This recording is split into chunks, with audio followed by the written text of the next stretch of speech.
Pak Suryanto, bagaimana hingga saat ini update jumlah warga terdampak erupsi Gunung Semeru? Jadi BNPB juga dari sejak tadi terjadinya erupsi terus melaksanakan pendataan, Mbak. Jadi saya ulangi lagi sama seperti yang disampaikan oleh Bupati maupun tadi dari Kompas TV ya, ada Ya. 1979. Tetapi itu data awal, Mbak. Setelah 14.30 sudah berangsur-angsur para pengungsi ini kembali ke rumahnya masing-masing. Nah, ini tentu saja kami akan laksanakan pendataan secara terus-menerus. Untuk sementara memang ada di 11 titik. Ya. Tadi di Desa Penanggal itu ada 131 jiwa, memang betul seperti yang tercatat di kami.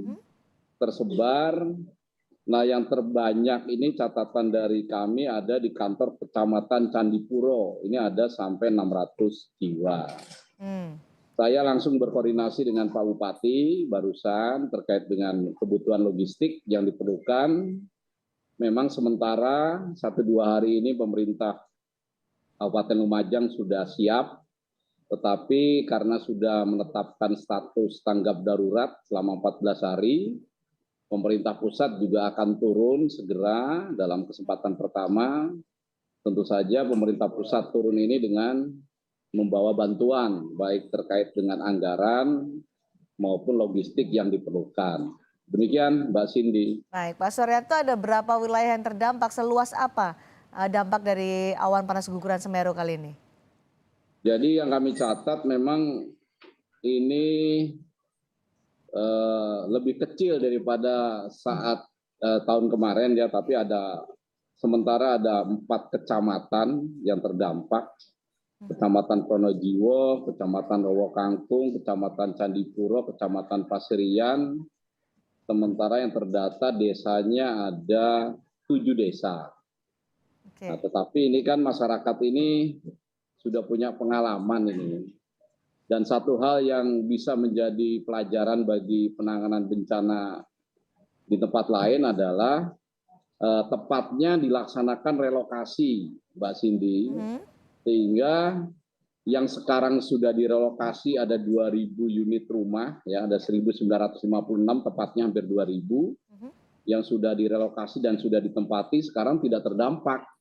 Meskipun pada saat kejadian APG tadi pagi juga masyarakat mungkin karena gelap begitu melihat dari jauh juga ada awan panas guguran, mereka pada panik ya, keluar dari tempat pengungsian, tapi sekarang rata-rata sudah kembali. Dan kalau kita lihat penjelasan Pak Bupati, Kamar Kajang itu memang sebagian pengungsinya sudah direlokasi, sehingga pada saat dapat dampak yang lebih besar sekarang itu untuk dusun Kamar Kajang, ya alhamdulillah masyarakatnya tidak ada yang menjadi korban.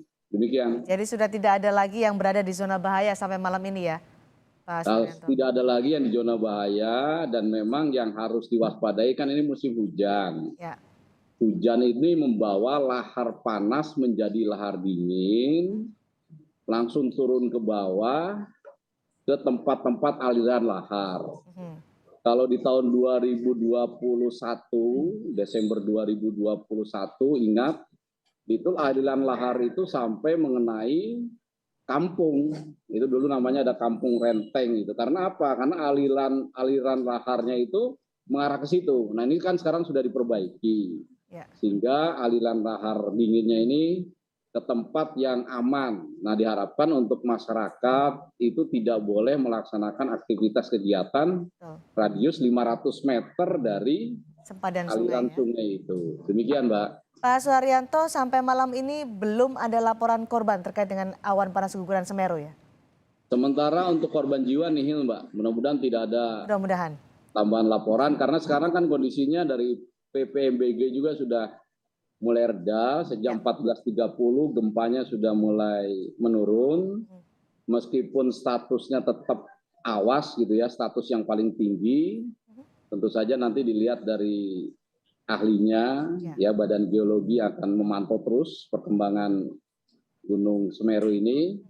Mudah-mudahan tidak terlalu lama bisa kembali ke tingkat yang lebih rendah, yaitu siaga atau waspada. Demikian. Karena masih statusnya awas, apa kemudian yang akan menjadi strategi dan skema yang akan dilakukan BNPB malam hingga esok hari, Pak Suryanto? Yang pertama tentu saja kami akan segera datang mendampingi pemerintah daerah terkait adanya pengungsi. Kami pastikan kebutuhan dasar pengungsinya ini terpenuhi. Oke, Kalau tadi logistik begitu ya, ya. mungkin yang lain-lain seperti selimut, tempat menginap, kemudian karena ini pengungsian tidak terlalu banyak, Mbak, tidak perlu dibangun tenda-tenda seperti di Cianjur begitu. Ya. Mungkin dengan menggunakan fasilitas seperti balai desa, pendopo, kantor kecamatan ini sudah bisa menampung seluruh pengungsi. Apalagi pengungsi-pengungsi juga secara berangsur-angsur kembali ke tempatnya masing-masing. Nah ini kami pastikan kebutuhan dasarnya terus sampai dengan nanti status tanggap daruratnya berakhir, kembali ke normal ini bisa dipenuhi. Oke, artinya tidak ada penambahan lokasi pengungsian yang saat ini sudah tersebar di 11 titik, Pak Suryanto. Atau perlu nanti akan ada strategi atau skema tertentu yang akan dilakukan sampai status Gunung Semeru ini turun dari status awas? Tentu saja kami akan asesmen secara langsung bekerja sama dengan pemerintah daerah, unsur TNI Polri yang di lapangan.